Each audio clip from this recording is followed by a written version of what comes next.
আজকের রেসিপি টক মিষ্টি দই। একেবারে মিষ্টি না, আবার টক না, স্বাদে টক মিষ্টি, দারুণ মজা। আর রেসিপিটা এত সহজ, আমার মতে প্রত্যেকেই এই রেসিপি দুই একটা যে টিপস আমি আপনাদের সাথে শেয়ার করেছি সেগুলো যদি অনুসরণ করেন, কাজে লাগান, দই জমতে বাধ্য থাকবে। আমি হ্যাঙ্কার্ড ব্যবহার করব। হ্যাঙ্কার্ড মানে পানি ঝরানো দই। এটা দই বীজ হিসেবে ব্যবহার করব। পানি ঝরিয়ে রাখলে এই দই দিয়ে যখন আমি দই বসাবো, দইয়ে কিন্তু অতিরিক্ত পানি থাকবে না। আর টক মিষ্টি দই তৈরি করছি বলে চিনির পরিমাণটা কিন্তু কম। এখানে প্রায় 3/1 কাপ পরিমাণ চিনি নিয়েছি, সাদা চিনি, আর সামান্য কিছুটা পানি দিয়ে আমি এটা ক্যারামেলাইজড করে নিচ্ছি। আজকে আমি দুধও কিন্তু কম ব্যবহার করছি। আমি 1/2 লিটার দুধ দিয়ে দই বসাবো।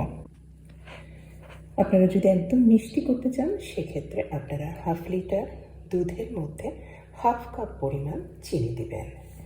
নাড়তে চাড়তেই রঙটা কিন্তু বেশ চলে এসেছে। আরও কিছুক্ষণ জাস্ট নাড়াচাড়া করব। তবে এই পর্যায়ে খেয়াল রাখবেন, খুব সহজেই কিন্তু তাড়াতাড়ি রঙটা চেঞ্জ হয়ে যাবে, কালো যেন একদমই না হয়। ক্যারামেলের রঙটা যখন এরকম এসেছে তখন আমি দিয়ে দিলাম 1/2 লিটার লিকুইড দুধ। এটা কিন্তু ফুল ক্রিম দুধ। অবশ্যই দইয়ের জন্য ফুল ক্রিম দুধ ব্যবহার করবেন, এতে টেস্টটা ভালো হয়। আর এর মধ্যে দিয়ে দিলাম 2 টেবিল চামচ পরিমাণ ফুল ক্রিম গুঁড়া দুধ, যাতে দুধটা সহজেই ঘন হয়ে যায়। জাল দিয়ে সময় নিয়ে ঘন করার যেন কোনো দরকার না হয়। জাস্ট একবার বলক দিয়েছি, বলক দিয়েই আমি হাঁড়িটা সরিয়ে নিলাম। এখনও কিন্তু বেশ গরম আছে, ধোয়া উঠছে। হ্যাঙ্কারটা যে তৈরি করে রেখেছিলাম তার মধ্যে গরম দুধটা মিশিয়ে নিলাম। তবে একেবারে ফুটন্ত ধোয়া ওঠা গরম না, আমি কিছুটা ঠান্ডা করে নিয়েছি। বলতে পারেন কুসুম কুসুম গরম দুধের চেয়ে একটু বেশি গরম। আর একটা কথা বলা হয়নি, এই যে হ্যাঙ্কার পানি ঝরানো এই দইটা, এটা কিন্তু একদম রুম টেম্পারেচারে আছে। এটা যেন ফ্রিজের ঠান্ডা না হয়। ফ্রিজের ঠান্ডা হলে কিন্তু এই দই দিয়ে আপনি দই জমাতে পারবেন না। এখন দেখা যাচ্ছে দুধ কিন্তু বেশ গরম, ধোয়া উঠছে। আমি আঙুলটা ডিপ করে কিন্তু উঠিয়ে নিচ্ছি, কারণ রাখতে পারছি না, অসম্ভব গরম। আর কিছুক্ষণ পরে, প্রায় 5 বা 2-3 মিনিটের পরে এখন আঙুলটা কিন্তু রাখতে পারছি। আমি কিন্তু আঙুলটা রেখে 10 গুনেছি, 1 2 3 4 5 6 7 8 9 10।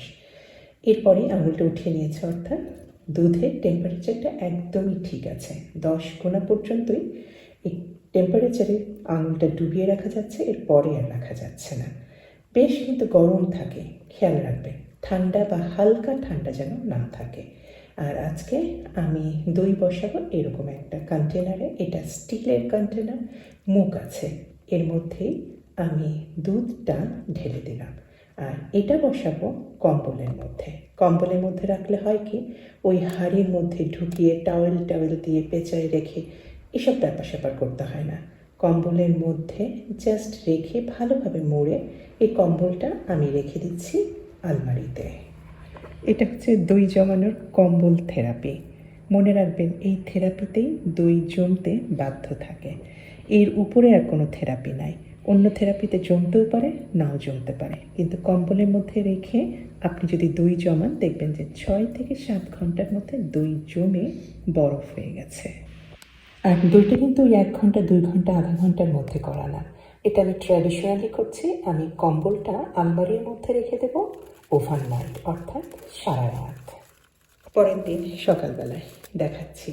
এই যে ছোট ওই কন্টেনারের মধ্যে দেওয়ার পরে কিছু দুধ বেঁচেছিল, সেটা আমি ছোট বাটিতে রেখেছিলাম। তবে সেটা কিন্তু আমি আবার কম্বলে রাখিনি। এই বাটিটা আমি রেখেছিলাম এইভাবে অ্যালুমিনিয়াম ফয়েল দিয়ে মুড়ে, কাপড় দিয়ে মুড়ে, বন্ধ ওভেনের মধ্যে। ওভেনের টেম্পারেচারটা একদম লোয়েস্টে রেখে আমি 1 ঘন্টার মতো ওভেনটা চালিয়ে রেখেছিলাম, তারপরে বন্ধ করে দিয়েছিলাম। সারা রাত এটা বন্ধ ওভেনের মধ্যেই ছিল। আর আজকে সকালবেলায় দেখতেই পাচ্ছেন একেবারে জমে বরফ। আর কম্বলের মধ্যে যেটা বেঁচিয়েছিলাম সেটার অবস্থা দেখি, এটাও কিন্তু জমে বরফ হয়ে গেছে। এখনই আমি কেটে দেখাচ্ছি না, আমি 2 থেকে 3 ঘন্টার মতো নর্মাল ফ্রিজে রেখে দিচ্ছি, ঠান্ডা হয়ে যাওয়ার পরে কেটে দেখাচ্ছি। অবশ্য কেটে কি দেখাবো, আমি তো আগেই প্রথমেই ভিডিও শুরুতেই দেখিয়ে দিয়েছি। স্বাদটা হয়েছে হালকা টক মিষ্টি। যারা একটু ক্যালোরি সচেতন, এই টক মিষ্টি দই কিন্তু তাদের জন্য একদম একটা পারফেক্ট রেসিপি হতে পারে। আর এই সামনেই ঈদ, ঈদের সময়ও তৈরি করতে পারেন এই গরমের মধ্যে এই ঠান্ডা ঠান্ডা টক মিষ্টি দই।